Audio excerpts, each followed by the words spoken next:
At 17, he began performing in smoky clubs around Steubenville while dealing blackjack in the back rooms. He copied the smooth tone of Harry Mills from the Mills Brothers, crooning to small crowds who tossed him tips. In 1935, bandleader named Ernie Mackay heard him and offered $75 a week, a fortune in the Depression. He sang at the Walker House, the Rex Cigar Store, and any lounge that would let him perform. His voice was soft, relaxed, and comforting. Everything his real life was not. But he also had a side job most people didn't know about. At 17, he worked the roulette wheel at the Rex Cigar Store, a front for an illegal casino run by the Sciola crime family. He made $30 a week plus tips, 3 times what the steel mill paid. When gamblers lost, he'd sing to calm them down. When mob guys got angry, he kept his cool. Federal agents raided the place twice, and both times Dean slipped out the back alley unharmed. On quiet nights, he'd grab a mic and sing under the name Dino Martini. That blend of charm and danger never left him. By 1938, broke and living in a grimy New York apartment with fellow singer Sonny King, the two found creative ways to survive. They started holding bare-knuckle fights in their living room, charging 50 cents admission. Crowds packed in to watch until one of them dropped. The first time Dino knocked Sonny out cold, they made $12. They kept doing it 3 or 4 times a week until the landlord kicked them out for wrecking the place. In 1940, everything changed when Cleveland bandleader Sammy Watkins offered him $200 a week to tour. There was one condition: his Italian last name had to go. Dino Crocetti became Dean Martin. The new name sounded American, smooth, okay, and ready for the big time. From 1940 to 1943, Dean toured ballrooms across the Midwest. His easy style and soft delivery stood out in a world of belting singers. In 1941, he married Betty McDonald, and together they had 4 children: Craig, Claudia, Gail, and Deanna. But while Betty stayed home, Dean was always on the road. He missed birthdays, holidays, first steps, everything.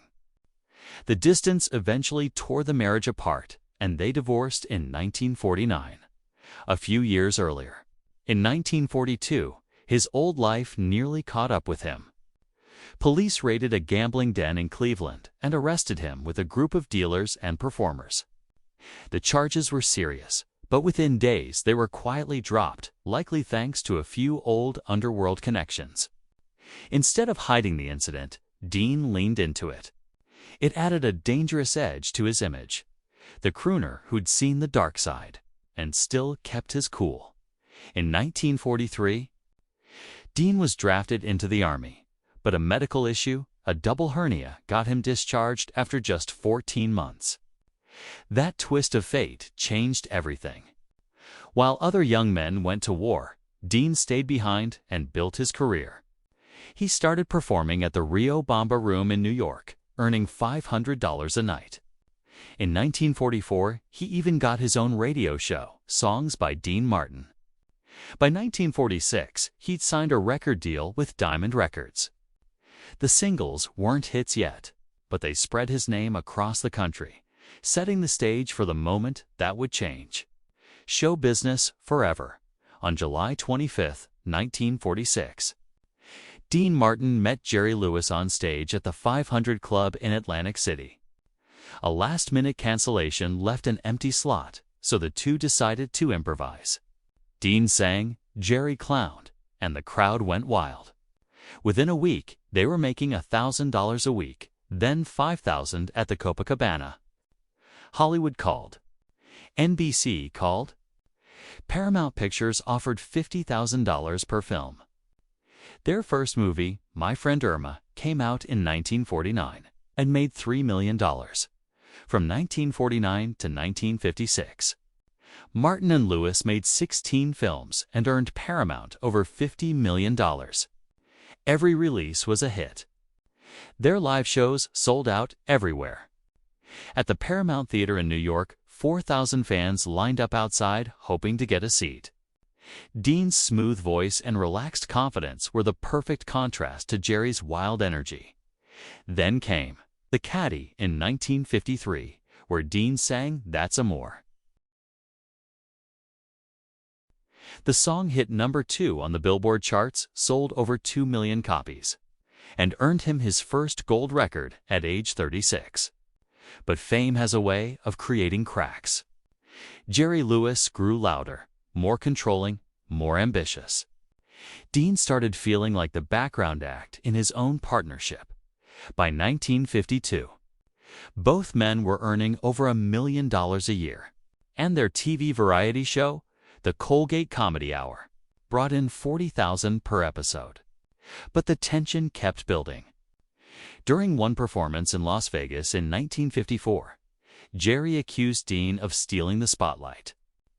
The argument turned physical, and Jerry punched him in the mouth. Dean needed stitches, but still went on stage the next night as if nothing had happened. By 1956, the partnership was over. On July 24th, they announced their split. Their final film, Hollywood or Bust, made $3 million, and then it was done. 10 years of laughter ended with one quiet press release. Most people assumed Dean Martin's career would fade without Jerry Lewis. After all, Jerry was the wild genius. Dean was just the straight man. But Dean proved everyone wrong. Just months before their breakup, he had quietly recorded a song at Capitol Records called Memories Are Made of This. It featured backing vocals from the Easy Riders and Dean's trademark smooth delivery. The song shot to number 1 in January 1955 and stayed there for 5 weeks, selling over 3 million copies. That one song made him $100,000 in royalties, enough to buy his independence. And it showed the world he didn't need anyone else to shine. Sway came next in 1954, blending Latin rhythms with his lazy croon and landing in the top 10. Then Inamorata, in 1955, climbed to number 8. He wasn't belting like Sinatra or booming like Crosby. He was doing something gentler, letting the song breathe. By 1957, his album Dream with Dean cemented that sound. 500,000 copies sold, every track smooth and unhurried. Dean wasn't performing songs. He was living inside them. His voice became a kind of comfort, effortless, calm, cool. Listeners leaned in, hanging on every soft note. Then, in 1962, Frank Sinatra came calling. Sinatra had just launched Reprise Records and offered Dean a seat at the table. Real creative control, total freedom. Dean's first Reprise album, French Style, played with light-hearted European tunes like C'est si bon. Reprise let him decide what he recorded, how it sounded, and who arranged it. By 1965, Dean Martin had released more than 40 albums and scored 20 top 40 singles. His Reprise deal alone was worth $1 million over 5 years. But for Dean, it wasn't about the money anymore. It was about ease, about finally doing things on his own terms. From the smoky clubs of Steubenville to the glimmering lights of Las Vegas, Dean Martin never stopped pretending that life was easy. But behind that relaxed smile was a boy who'd fought in basements, sung in mob casinos, and survived heartbreak most men couldn't bear. The world saw him as the king of cool, but to those who knew him best, he was something more. A survivor who had learned long ago that sometimes the best way to hide pain was to laugh, raise a glass, and sing another song. He wasn't Sinatra's backup. Dean Martin was his own man. In 1957, he headlined the Copacabana in New York, pulling in $10,000 a week, more than Sinatra, more than almost anyone at the time. Yet every night, the crowd wanted the same thing. That's Amore. It was the song that had made him famous, the one everyone expected to hear. And though it earned him up to $50,000 per show, Dean hated it. He hated the fake Italian lyrics, the cartoonish image it painted of him. He called it a joke, but he still sang it more than 1,000 times, because that song, that joke, paid for everything: the houses, the golf, the freedom to sing the songs he actually loved. Then, in August 1964, when Beatlemania ruled the world, Dean Martin pulled off something no one thought possible. His song Everybody Loves Somebody knocked the Beatles' A Hard Day's Night off the #1 spot. It only held that place for a week, but that week meant everything. The Beatles had been untouchable for 5 weeks straight, and suddenly, a man 20 years older had taken their throne. Dean recorded the track with the Ken Lane Trio, and it sold over 1 million copies, earning him his first gold record. When reporters asked how it felt to beat the Beatles, he just smirked and said, "They just took a coffee break." That was Dean's smooth, unbothered, but always in control. Behind the scenes, though, things weren't always so effortless. In 1958, the IRS came knocking. Dean had hidden nearly $250,000 in foreign royalties and Swiss accounts. He got slapped with a $100,000 fine, plus back taxes and penalties. The headlines were brutal, but Dean didn't panic. He turned the scandal into opportunity. In 1959, he launched Dino brand cigarettes, premium smokes in a pack, with his silhouette printed right on the front. The same image that got him in trouble now made him a fortune. Only Dean Martin could do that, turn a tax scandal into a marketing plan. Then came the moment that changed how people saw him forever. In 1959, legendary director Howard Hawks cast Dean in Rio Bravo as Dude, a washed-up, broken deputy trying to claw his way out of a bottle. For the first time, Dean wasn't playing a singer or a comedian. He was raw, real, and human. Filming took place in the old Tucson studios, and Dean threw himself into it. He sweated, stumbled, and bled for that role. Critics finally saw what was beneath the charm. The British Film Institute would later call it the moment Dean Martin stopped being cool and started being real. The performance was so powerful that Rio Bravo was eventually preserved in the National Film Registry, recognized as one of America's most important films. The following year, 1960, came Ocean's 11. It wasn't just a movie, it was a party on film. Shot in Las Vegas, the cast included Dean, Sinatra, Sammy Davis Jr., Joey Bishop, and Peter Lawford. They filmed at night after performing live shows at the Sands Hotel during the day. Nobody slept. They ad-libbed half their scenes. Shirley MacLaine even stole one of Dean's nightclub lines and used it as a punchline in the movie. The energy was chaotic, electric, pure Rat Pack. For 3 weeks that January, they performed what was called the Summit, 2 shows a night in the Copa Room, with over 34,000 people packing the house to see them. Dean made it all look easy. But Joey Bishop later said Dean was the only one who went home early. While the others partied until sunrise, Dean went to bed. He wanted to be up early for golf, not hangovers. He kept that same cool professionalism in every film that followed. And who was that lady? He played a TV writer caught in a CIA mix-up. The movie earned him a Golden Globe nomination. In Kiss Me, Stupid, he played a sleazy lounge singer named Dino trying to seduce a housewife. The Catholic Legion of Decency condemned the film outright. United Artists had to release it under a side label just to avoid public outrage. But Dean didn't apologize. He never explained, just moved on to the next gig.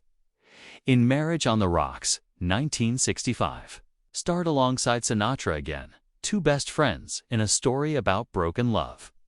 It would be their last film together for 2 decades. Around that same time, Dean's personal life was shifting too.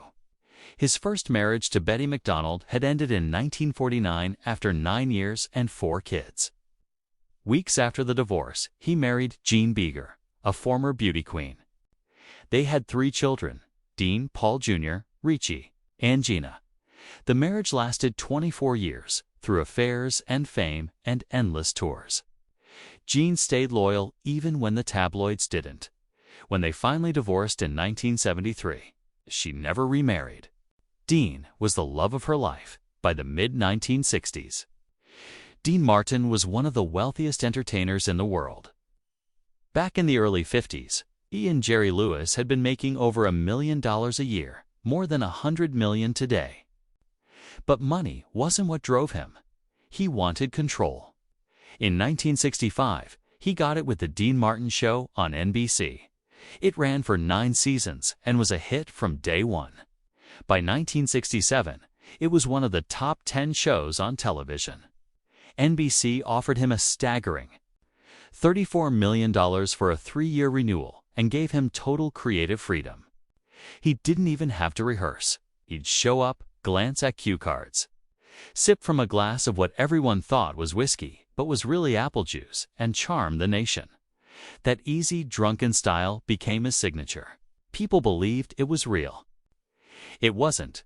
His son Richie later said that his father used alcohol as a prop, a stage trick that became part of the myth. In 1973, Dean retooled the format into the Dean Martin Comedy Hour, launching what would become television history, the Dean Martin Celebrity Roasts. It started with Bob Hope, then Sinatra, then Jimmy Stewart, and dozens more. Everyone who was anyone got roasted, usually from the MGM Grand in Las Vegas. But on November 21, 1980, tragedy struck when a fire tore through the hotel, killing 85 people. Production stopped for years. Dean came back to finish his contract, but the spark was gone. That same decade, something miraculous happened. On Labor Day, 1976, Dean Martin and Jerry Lewis reunited after 20 years apart, live on national television during the Muscular Dystrophy Telethon. Frank Sinatra had orchestrated it. When Dean walked out on stage, 85 million people watched as Jerry froze, stunned, and then burst into tears. They hugged. They laughed. Backstage, they talked privately. Jerry apologized. Dean forgave him. Some said they spoke often after that. Others said it was the last real conversation they ever had. No one knows for sure. But for that one night, they were partners again. Then, in February 1966, Dean stepped into yet another role, that of secret agent Matt Helm in The Silencers. It was meant to be a parody, just a fun little Bond spoof. But it exploded into a full-blown franchise. The movie made over $16 million and turned Dean into an action star at age 48. He was laid back, surrounded by beautiful women, cracking jokes while saving the world. Fans couldn't get enough. Murderers Row followed in 1966, The Ambushers in 1967, and The Wrecking Crew in 1968, co-starring Sharon Tate in what would become her final film. She trained for the role with Bruce Lee himself. Her movements, timing, and grace were unforgettable. 6 months after the film's release, she was brutally murdered by the Manson family. Dean was devastated. He refused to continue the series. The planned 5th film, The Ravagers, was canceled. Columbia Pictures retaliated by freezing his profit share from Murderers Row, but Dean didn't care. He'd had enough. 2 years later, he took one more leap with Airport in 1970. It was a massive success, a global blockbuster that earned $128 million on a $10 million budget. It became Universal's biggest hit, surpassing even Spartacus, and earned 9 Oscar nominations, including Best Picture. But Dean had already decided no more long shoots, no more late nights. His next film, Something Big, 1971, would be his last major leading role. After that, he traded movie sets for television specials and easy cameos. The fame was still there, but the pressure was gone. Throughout the 1970s, the Dean Martin Celebrity Roasts became his empire. Week after week, 54 celebrities sat in the hot seat. The jokes were wild, the laughter real, and Dean, as always, was effortless. Then, in 1973, after divorcing Jean, he married Kathryn Hahn. a 23-year-old receptionist from Beverly Hills. Dean was 57. The wedding was private, elegant, held at his home and followed by a reception at the Beverly Hills Hotel. He adopted her daughter Sasha and tried to make it work, but it lasted only 3 years. They divorced quietly in 1976. Dean never found lasting love again. His children, though, were his world, especially his son, Dean Paul Martin Jr., known as Dino. Born in 1951, Dino was handsome, talented, and charismatic. In 1979, he starred opposite Ali MacGraw in Players and earned a Golden Globe nomination. But acting wasn't his dream. Flying was. In 1980, he joined the Air Force and became a fighter pilot, later serving with the California Air National Guard. Those who flew with him said he was one of the best, calm, steady, precise. Dean was prouder of that than anything his son had done in Hollywood. But then came the call that changed everything. On March 21, 1987, Dino took off from March Air Force Base in an F-4 Phantom jet for a routine training flight. A snowstorm rolled in fast. Visibility vanished. Moments later, radar showed the plane drop 4,000 feet before slamming into Mount San Gorgonio at 400 miles per hour. Dino and his co-pilot died instantly. It took 6 days to find the wreckage. Dean Martin was never the same. The apple juice he'd used for decades was replaced with real whiskey. The charm turned into silence. The laughter faded. He canceled shows, avoided friends, and withdrew from the world. A year later, Sinatra and Sammy Davis Jr. invited him to tour with them for Together Again. It opened to sold-out crowds, but Dean lasted only a week. He couldn't do it. The energy, the noise, it felt hollow. Publicly, they said he was sick. Privately, it was heartbreak. Liza Minnelli took his place, and the tour went on. But Dean was gone. By the early 1990s, his health collapsed. Decades of smoking had left him with severe emphysema. In 1993, doctors diagnosed him with lung cancer. Surgery might have bought him time, but he refused. He told his friends he was ready. "I'm just waiting to die," he said softly. He quit smoking that year, but the damage was done. He spent his final months at home, quiet and still. On December 25, 1995, at 3:30 in the morning, Dean Martin died in his Beverly Hills home from acute respiratory failure. He was 78 years old. The Las Vegas Strip dimmed its lights in his honor. Sinatra called him a brother. Jerry Lewis wept when he heard the news. At the funeral, held at Good Shepherd Catholic Church, only about 200 people attended, just the way Dean would have wanted it. Jerry Lewis spoke through tears, saying, "I lost my partner and best friend, the man who made me who I am today." Gregory Peck, Tony Bennett, and others stood up and told the truth that Hollywood had often missed, that Dean Martin wasn't just cool. He was kind. He was strong. And he never had to prove it. After his death, the world learned what Dean had quietly built behind the scenes. His Las Vegas land investments, bought for just $150,000 in the 60s, had grown into a fortune worth over $12 million by the 90s. His Beverly Hills mansion, purchased for $120,000, was later valued at $28 million. His entire estate topped $30 million. Dean had played the long game, quietly, patiently, the same way he lived his life, and that legendary drink in his hand. Most nights, it really was just apple juice. Jerry Lewis confirmed it years later. The act was never about being drunk. It was about making others relax, letting them laugh, helping them forget their troubles. That was the real Dean Martin, a man who made life look easy, even when it wasn't, and who left behind a legacy as timeless and effortless as his smile.